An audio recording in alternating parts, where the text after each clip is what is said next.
Fala galera, meu nome é Pietro Zota e eu tô aqui para ajudar vocês com a disciplina de Sociologia e hoje a gente vai falar do Emile Durkheim, que são um dos três pilares da Sociologia.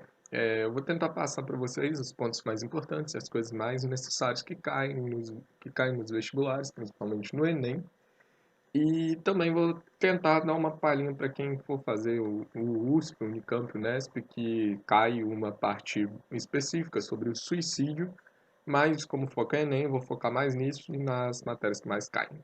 Bom, para início de conversa, o Durkheim, e junto com o Marx e o Weber, eles são os três pilares da sociologia. Assim como você tem na matemática o, as operações de soma, divisão, multiplicação e subtração, que são como se fosse o fundamento principal da matemática, que dá origem a diversas outras coisas, como a potenciação, raiz quadrada, exponenciação e por aí vai, uma série de outras operações matemáticas. O Durkheim, Weber e o Marx também são as bases, os pilares, os clássicos da sociologia que dão origem a diversas outras teorias, como modernidade líquida, lá, o Pierre Bourdieu e por aí vai. Mas antes, eu acho que a gente precisa contextualizar para vocês entenderem o que estava se passando e como que surgiu as ideias do Durkheim para a gente chegar num consenso bom. Então, primeira coisa que a gente tem que falar é a contextualização daquele momento que eles estavam vivendo. Bom, o momento era lá no período da Revolução Industrial, Revolução Francesa, se eu não me engano, é século XVIII. E naquele momento teve uma série de transformações na sociedade. Você teve uma mudança dramática, que a sociedade a gente vivia estava no período do feudalismo. Então todo mundo vivia ali nos feudos, morrendo, sendo explorado pelo senhor feudal, os camponeses, toda aquela história medieval que todo mundo gosta. E do nada, tipo, dá um boom, surge a máquina a vapor e aí começam as produções em massa. E aí você tem as revoluções do iluminismo que dão origem à revolução, que dão base para a Revolução Francesa. E é um monte de ideias aflorescendo, a sociedade mudando, todo mundo naquele fervor, um trem doido, tudo achando maravilhoso. E aí a sociedade simplesmente se transforma. E aí você surge a necessidade de estudar essa sociedade que acabou de se formar. Como vocês devem ter visto nas aulas anteriores, a gente tem uma sociedade nova e aí a gente precisa estudar a sociedade. Mas a gente tem vários problemas. Estudar a sociedade. Como que você vai estudar algo tão abstrato e tão difícil de compreender que é o ser humano? E aí tem diversos meios os principais, que são os clássicos, que o Marx, o Weber e o Durkheim observam para poder explicar e ver o melhor método de estudar a sociedade. Né, vale lembrar que nenhum dos dois está certo ou errado, são simplesmente maneiras diferentes de você observar o mesmo fenômeno. Então, tipo, o Marx gostava muito de ver pela parte econômica das coisas, com histórico-econômico, todo ligado, tipo, todas as coisas têm razões. O Durkheim ele já era puxado mais para um lado do positivismo. Ali você tem um Kant, um Darwin, que eram muito determinantes na filosofia, na sociologia dele. Ele bebeu muito dessas fontes, então dá para você ver que ele tem ali as ideias do pensamento filosófico do Kant, que vocês vão estudar em filosofia, mas também você tem um darwinismo ali que bate muito de frente, tipo, da sobrevivência do mais forte, mas na ideia dele que ele usa isso, é a sociedade, a ideia coletiva, a mais forte é que sobrevive. E muito do Comte também, que vocês viram nas aulas anteriores sobre o positivismo de certo, errado, ordem, progresso. Então você tem as coisas ali bem ali delimitadas, bem objetivas. É assim que faz assim que faz a ideia do Durkheim. O Durkheim, ele também ele não excluía do diálogo a história, a economia, a psicologia, mas ele apontava muito bem onde que era o limite dessas disciplinas na explicação dos fatos sociais, que é definitivamente o estudo dele, o objeto de estudo.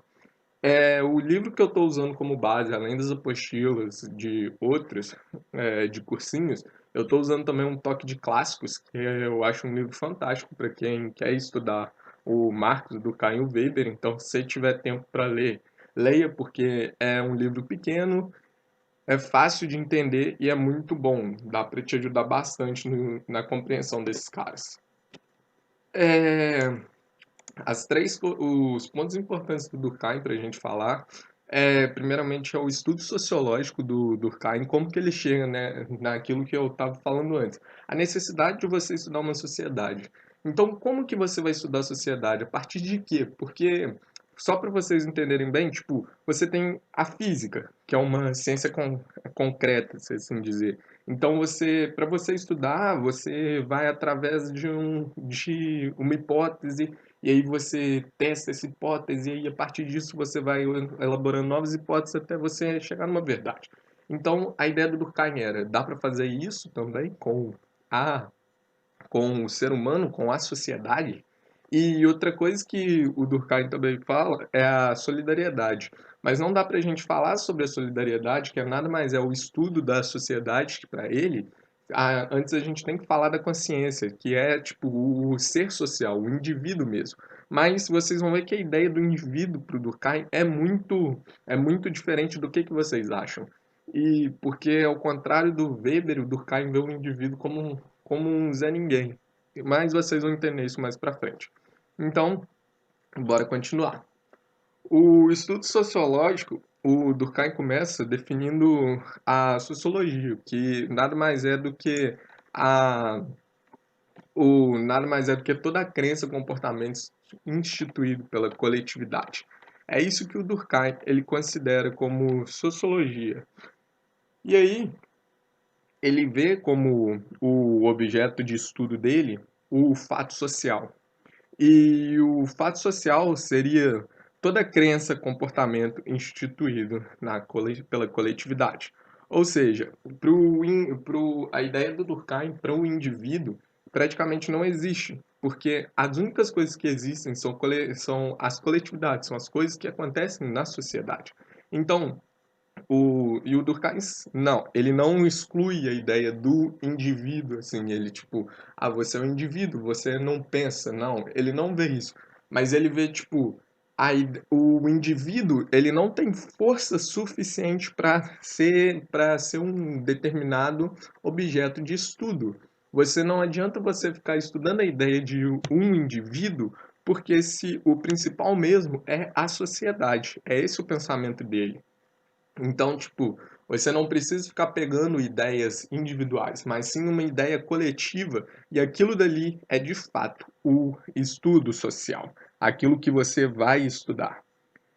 Então, é,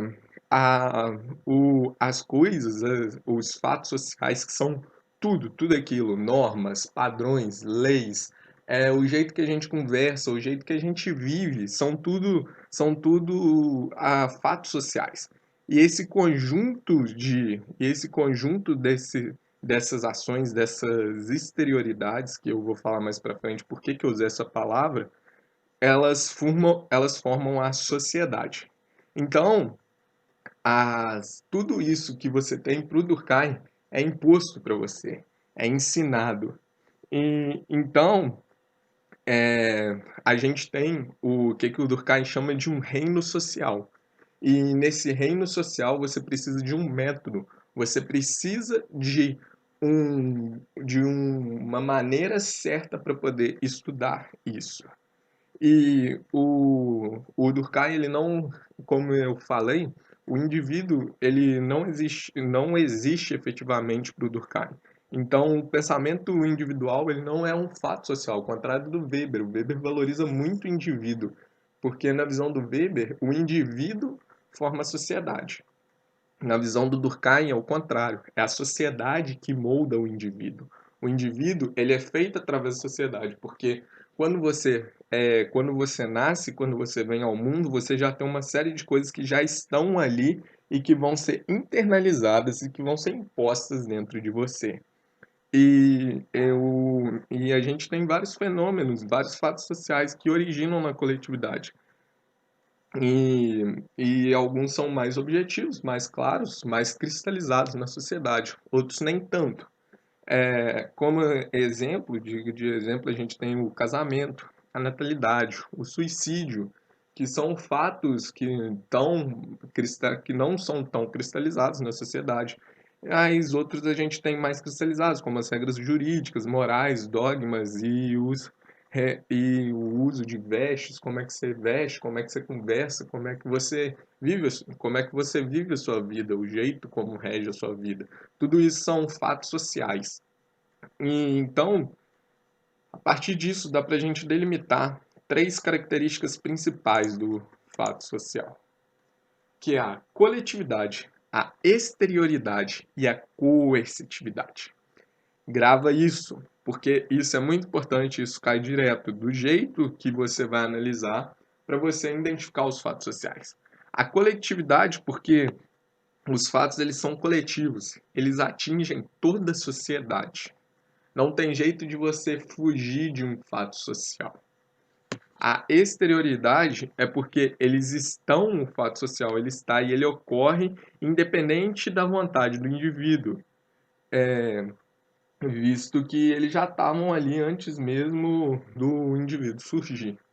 Eu vou dar exemplos para isso, para ficar mais claro. Por exemplo, a questão da exterioridade é justamente aquele fato que eu falei de o conhecimento ser imposto, você não nasce com aquilo.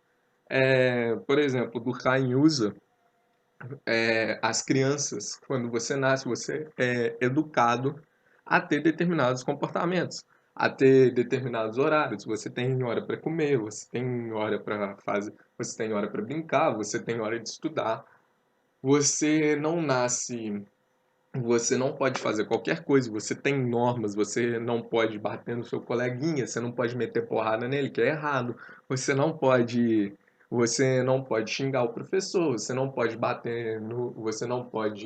fazer barulho de noite, por aí vai. Então são diversos comportamentos que eles são internalizados na gente. E esses comportamentos eles são exteriores ao indivíduo. Por quê? Porque eles já existiam antes do indivíduo estar ali. E o, e os va- e esse essa questão da exterioridade, ela não precisa ser identificada no indivíduo para você entender.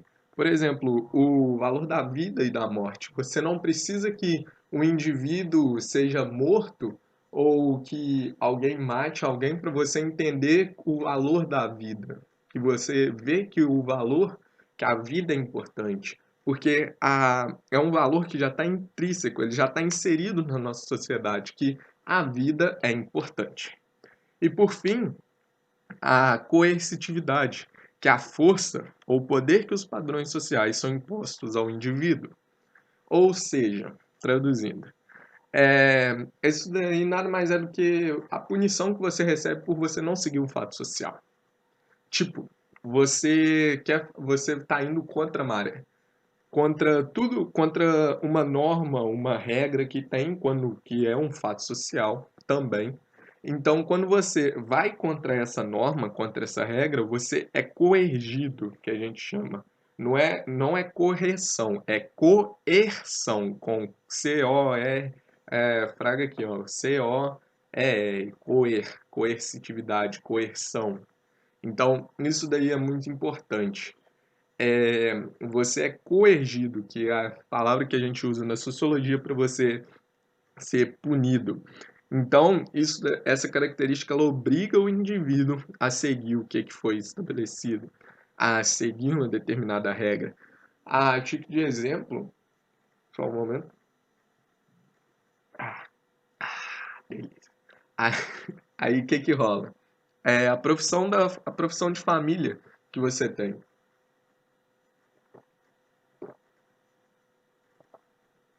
Só beber uma água aqui. Mas, enfim. As profissões de família são um exemplo muito claro disso. Por exemplo, você tem uma família de médicos, ou uma família de engenheiros, uma família de advogados. Vou pegar o triângulozinho lá social. Pum, triângulozinho da hierarquia. Pá. Aí, tipo, todo mundo segue essa profissão de família seu pai, seu filho, o neto e por aí vai. E aí chega a ovelha negra da família e fala: "Eu não quero fazer a profissão da família. Eu vou me rebelar, eu vou fazer o que eu quero. Eu vou virar qualquer profissão aí que não seja essa." Aí, o que que vai acontecer? Esse indivíduo, o fato de você fazer uma, a profissão de família é um fato social. Por quê? Porque é coletivo, ele atinge todo mundo da família ele está sendo atingido por esse fato. Você é exterior ao indivíduo, porque antes de você nascer, a profissão de você fazer família de você fazer a profissão da família estava ali. E outra coisa muito importante, se você deixar de fazer a profissão da família, é aí que tem um tchan na teoria do Durkheim. Ela não vai sumir, tipo assim, eu quebrei o paradigma, pronto, eu mostrei que é possível você seguir outra profissão na minha família. Você não precisa só ser advogado, você não precisa só ser engenheiro, você pode fazer outra coisa. Aí você quer vender sua arte na praia. E aí você mostra que você consegue quebrar o paradigma, mas nem sempre. Porque se isso não for seguido, se isso não se tornar uma coletividade, não se tornar, por exemplo, aí as próximas gerações da família quebram isso e mostram que dá sim para fazer outra coisa, você foi só um caso à parte, o que que o Durkheim chama de anomalia.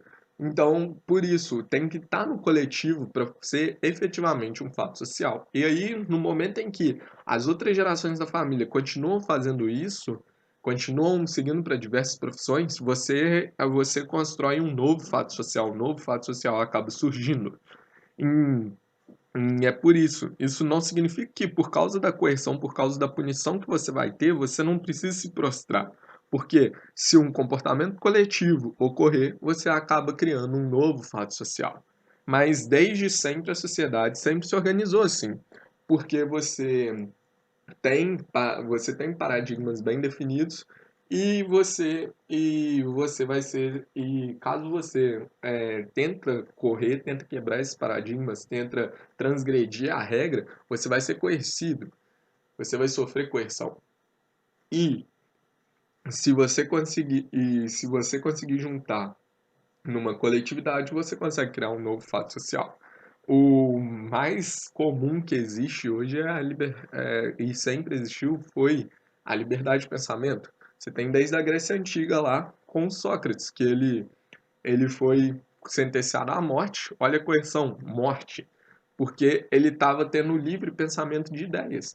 Ou seja, ele foi sentenciado à morte porque ele estava corrompendo a juventude, ele estava ensinando as pessoas a pensar.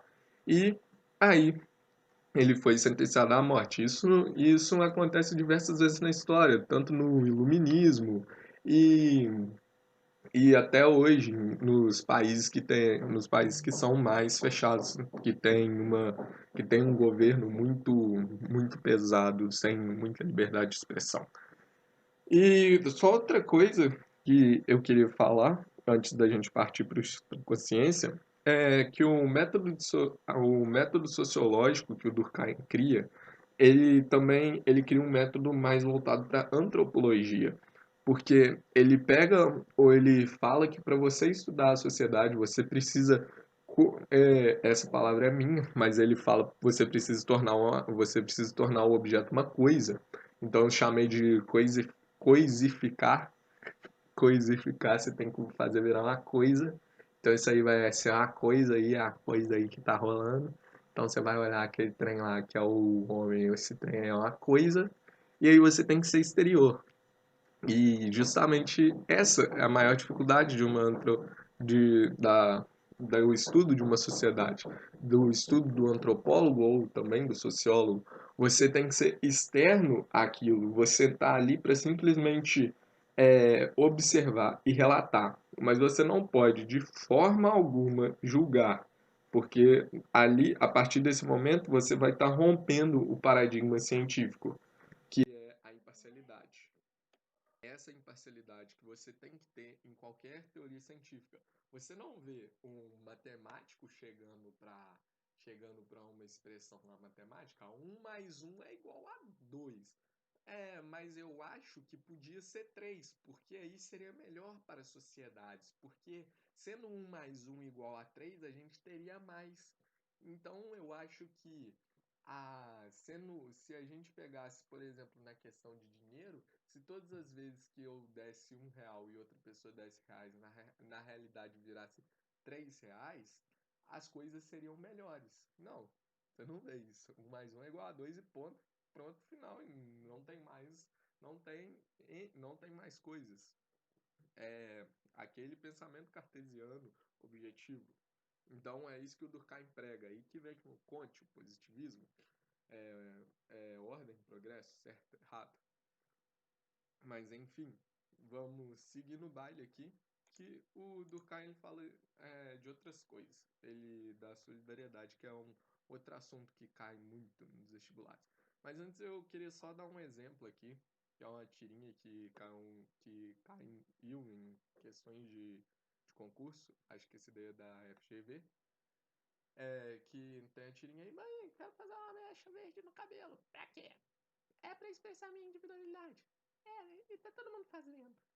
Então, tipo, aqui a gente tem claramente um, o método do Durkheim aqui em ação, a teoria dele se consolidando. Tipo, a menina quer fazer a mecha verde no cabelo, ela tá falando, é porque isso é meu próprio, eu quero expressar a minha individualidade. Mas está todo mundo fazendo. Então, praticamente é um fato social, porque está sendo coletivo, está atingindo todo mundo, está sendo externo, porque se ela deixar de fazer a mecha no cabelo dela ou fizer, pouco importa, vai estar todo mundo vai continuar fazendo a mecha no cabelo.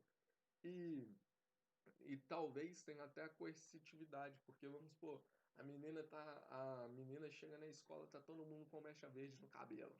Aí as menininhas olham assim pra ela assim, e falam assim, e ela não tem mecha, detalhe. As meninas olham assim e falam, aí ó, aí lá vem a menina que tem um cabelo sem mecha. Ah, não vou brincar com ela não. Ela não tem mecha no cabelo. Não tem? Não vou brincar. Não vou.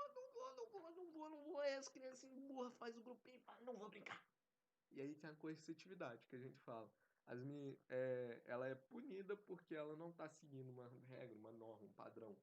É claro que são exemplos bem absurdos, assim, só para vocês pegarem, mas isso ocorre muito na sociedade. Por exemplo, num caso, por exemplo, os meninos gostam de jogar bola, quem não gosta de jogar bola vai ser punido, vai ficar fora do grupinho. Ah, se todo mundo gosta de uma coisa, você não gosta disso, então você vai ser coercido. Ah, se todo mundo vai fazer uma coisa, você tem sua opinião própria, você não quer fazer, você vai ser coercido. Infelizmente, foi assim que a sociedade fez. Mas quem sabe você não seja uma pessoa boa o suficiente para poder fazer uma coletividade e criar um novo fato social, né? Nunca deixe de ser quem você é. Mas enfim, aqui é só um exemplo. Outro exemplo também é o casamento, que o casamento é bem bonito, porque ele pega todo mundo vai, é uma ação coletiva, tipo, todo mundo é atingido quando alguém casa, você tem aquela coletividade, um matrimônio, não tem jeito de você escapar do casamento. E o casamento existe em todas as sociedades, são, assim, modo de dizer. Mas tem grande parte das sociedades tem o casamento. E ele é exterior, porque antes de você nascer, antes de você vir ao mundo, ou mesmo, e mesmo se você casar ou não casar, o casamento não vai deixar de existir, o casamento sempre vai estar ali. E claramente tem uma coerção, principalmente para quem é mulher não sei como tá hoje, mas antigamente, tipo, você, principalmente na roça, assim, você é mulher e aí você não casa, e aí você começa a chegar aos 40, 50 anos, o povo já começa a te olhar assim, tipo, meu Deus, então, né, tia, você não vai casar, né? Aí todo mundo fala, vai ficar pra tia, né? E você é corrigido, as pessoas nos olham, tipo, como se a mulher tivesse que precisar de um homem, precisar casar para poder seguir a vida. Mas, graças a Deus, estão mudando as coisas, né? Mas, enfim, só um outro fato de fato social. E agora a gente partindo para os tipos de consciência que o Durkheim fala, só para vocês poderem entender solidariedade, fechar o Durkheim. Existem dois tipos de consciência para o Durkheim: consciência comum e a consciência individual. E essas duas juntas formam o ser social, que é a gente. Lindos e maravilhosos. Mas, enfim, a consciência individual é basicamente tudo que o indivíduo pensa, tudo que o indivíduo é por si próprio. Mas, como eu disse, o pensamento individual para o Durkheim não é um fato social. Ele só vai virar fato social no momento em que ele atingir uma coletividade e as três características. Ele começa a ser uma coletividade, ele começa a se tornar exterior, porque foge do próprio indivíduo, o movimento fica tão grande que o indivíduo isso se torna exterior. Se o indivíduo deixar de ser, vai continuar existindo, e ele começa a ter uma coercitividade, porque as pessoas que não são assim, que não fazem isso ou que não seguem tal coisa, começam a ser punidas, a serem coercidas. E o pensamento comum, ele é as, as normas, os valores, tudo compartilhado entre os indivíduos. Então, a gente tem aí uma certa coesão. E a coesão, ela está muito ligada a essa conformidade, a similaridade de você ter uma coesão na sociedade. Mas o que o Durkheim fala, por exemplo, é justamente que essa coesão que devia ser incentivada na sociedade. Então, por exemplo, quando você tem uma instituição de ensino, uma instituição pública, ela tinha que estar formada na capacidade de formar cidadãos e não formar operários. Então você tinha que formar pessoas capacitadas de exercer seus direitos, saber lutar pelas coisas, etc. E não você formar alguém para poder fazer uma função, operar na fábrica. Era o que o Durkheim falava no Paradigma lá no século XVIII. E parece que não mudou muito, porque as pessoas buscam se profissionalizar e não se capacitar para serem bons cidadãos. Mas enfim, né, é a sociedade que a gente vive. E então ela tinha. Então, ao contrário do que você pensa, que quanto maior a diferenciação, por exemplo, quando você não, porque como a consciência comum é aquilo de similar, por exemplo, as pessoas compartilham os mesmos valores, as mesmas normas, tipo, você acha que você está numa sociedade onde que todo mundo acha que você tem que fazer uma faculdade para poder seguir, para poder ser feliz, para poder viver uma vida boa. Mas aí você vai para uma cidade grande e você começa a ver que não é bem assim. Tem gente que fez faculdade, tem uma vida boa, tem gente que não fez faculdade, tem uma vida muito boa. Tem gente que nem estudou e tem uma vida muito boa. E aí você tem esses diversos paradigmas. E aí você acha que essa diferenciação, essa diferença de paradigmas vai diminuir a coesão. Mas não. O Durkheim fala justamente pelo contrário. Quanto mais você tem a diferenciação, que é essa diferenciação? É a consciência individual, que são as diferentes formas de pensamento, você tem uma maior coesão. Porque isso implica numa maior interdependência, uma maior divisão do trabalho. Isso vai ficar mais claro quando eu explicar os tipos de solidariedade. Mas basicamente o que você tem que entender é que a consciência comum é aquilo que é compartilhado, que é comum, e a consciência individual é aquilo que está presente no próprio indivíduo, que é característico dele mesmo. E e com isso a gente pode né? A gente pode mostrar os tipos de solidariedade. A gente tem dois tipos de solidariedade que o Durkheim define: a solidariedade mecânica e a solidariedade orgânica. A solidariedade mecânica é aquela caracterizada de sociedade simples, que você tem mais num povoado, assim, numa vila, onde todo mundo conhece todo mundo. Então você tem uma baixa divisão do trabalho e as relações são estabelecidas pelo grau de parentesco, com o compartilhamento das mesmas regras e valores. Então, você tem ali uma vilazinha, onde tem lá chega nem a ter milhares de habitantes assim. E aí você tem uma baixa divisão do trabalho, por quê? Você vai ter a galera ali que vai plantar, vai ter um povo ali que vai colher, que vai comercializar, e um que vai vender roupa, outro vai vender comida, e o outro vai vender uns trem para casa, e vai ficar assim. Aí, tipo, quando você chega assim, o que é muito comum em cidade pequena, ninguém chega para você e fala assim, você trabalha com o quê? Não, a pessoa chega para você e fala assim, você é filho de quem? Ah, eu sou filho do João, sou filho do Zé.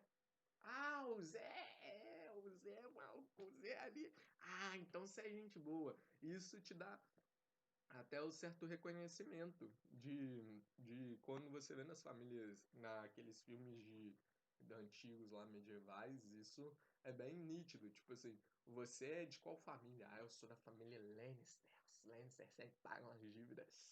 E é isso aí. Falou, valeu, é nóis.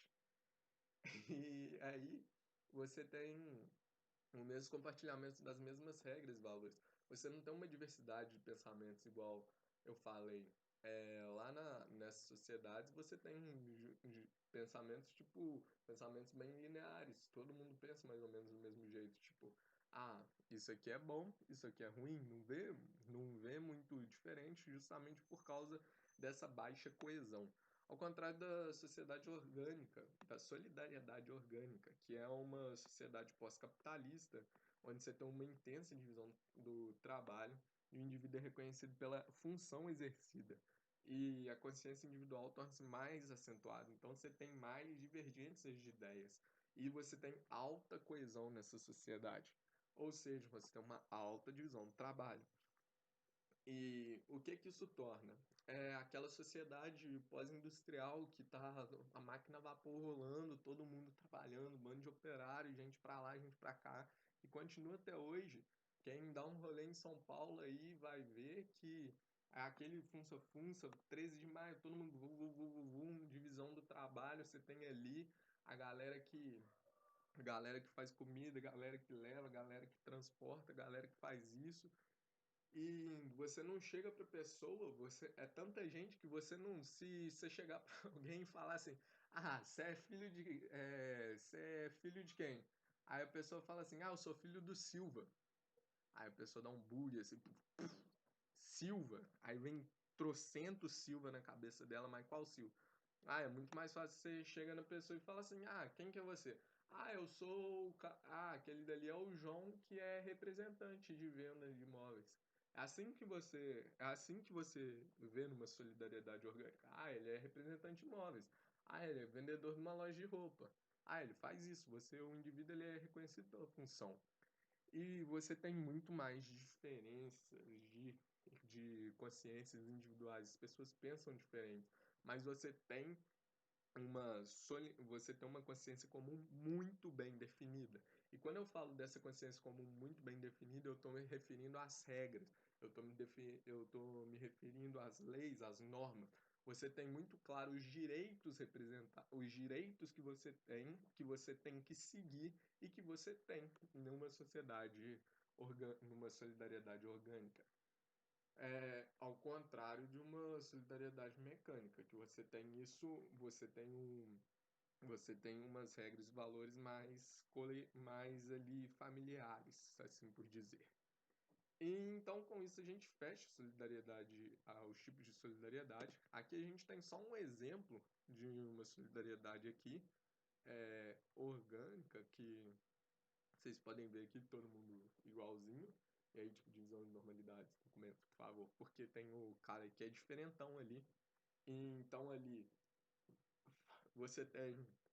Justamente a gente pode dizer que aqui está acontecendo um fato social, justamente porque o indivíduo está sendo diferente dos outros, então ele está correndo fora da curva e com isso ele vai ser coercido. Ele está sofrendo coerção, tipo, olha, você está sendo diferente.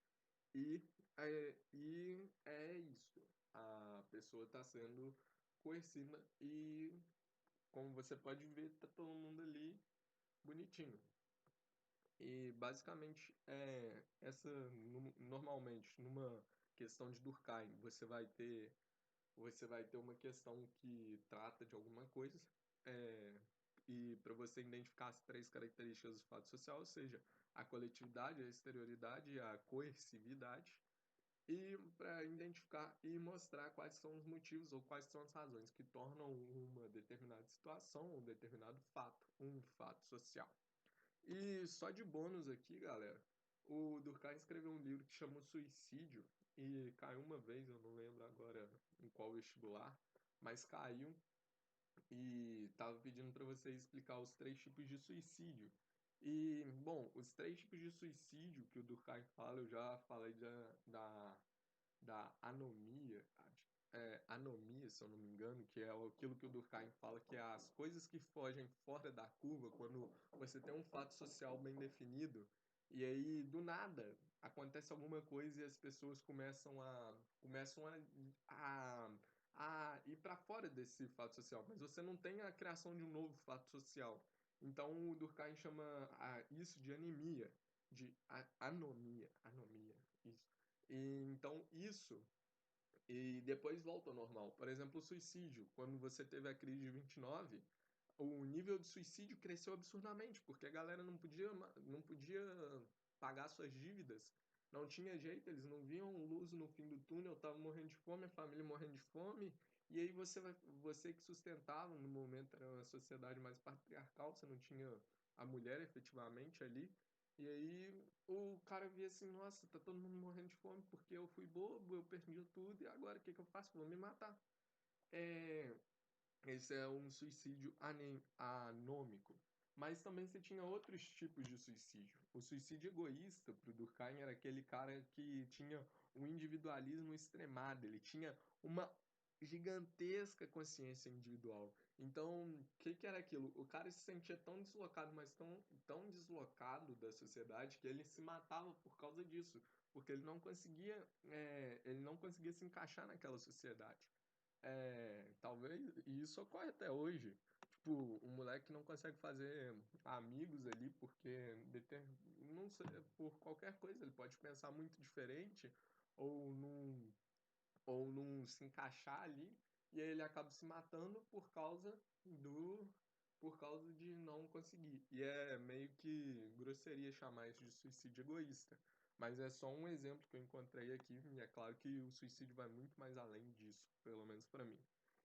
E você tem ali o suicídio altruísta, que é aquele suicídio que o indivíduo ele é tomado por uma forte obediência e poder coercitivo da sociedade. Tipo, ele tem que fazer aquilo e aquilo se mostra para ele se matar. Exemplo disso, a gente tem os kamikazes na China, no Japão. E o que rolava? O, os pilotos ficavam sem balas, e aí, para não conseguir afundar os navios americanos, os pilotos chegavam e se jogavam no avião e tudo de uma vez só, para explodir junto e destruir o navio, porque eles não suportavam essa ideia deles perderem a guerra, dos Estados Unidos tomar o Japão. E assim originou os kamikazes. A gente tem hoje mais recentemente os homens-bombas, que é a galera que tem uma força ali, um fato social, a coercitividade é tão grande ali, o senso de dever de matar os infiéis é tão grande que leva a pessoa a explodir e levar um monte de gente comigo. Porque muitas vezes as pessoas são forçadas a isso e falam, você tem que fazer isso, que Allah vai estar te esperando lá no céu com as 20 virgens e você vai estar sendo bom à causa. E caso você não faça isso, a gente arranca sua cabeça. Exemplo. Mas enfim, e o suicídio anômico, que eu já falei que é a crise econômica dos Estados Unidos, mas isso tem outros também. Mas como não é um tema que cai muito no Enem, acho muito difícil cair especificamente isso, é só um toque mesmo. Basicamente, esse é o Durkheim. Eu vou estar deixando a lista de exercícios aí para vocês. Qualquer dúvida, só me chamar, manda mensagem para mim, pode ser por aí, ou pelo qualquer veículo. Tem no Instagram também, Pietro Zota. Alguma dúvida? Desculpa se ficou alguma coisa meio explicada, meio ruim. É, se ficou faltando alguma coisa. Tentei dar meu melhor, tentei estudar bastante. E, bom, vou deixar os exercícios e depois vou passar com a reção deles. Espero que vocês se dediquem bem, consigam ir bem no Enem. E uma outra dica que eu dou para vocês é que vocês estão tendo, assim, uma vantagem de ter aula ao vivo e tem a desvantagem também, que você não pode fazer pergunta na hora, você não pode tirar suas dúvidas ali, mas em compensação você tem a oportunidade de ficar voltando à aula e revendo e tentando entender.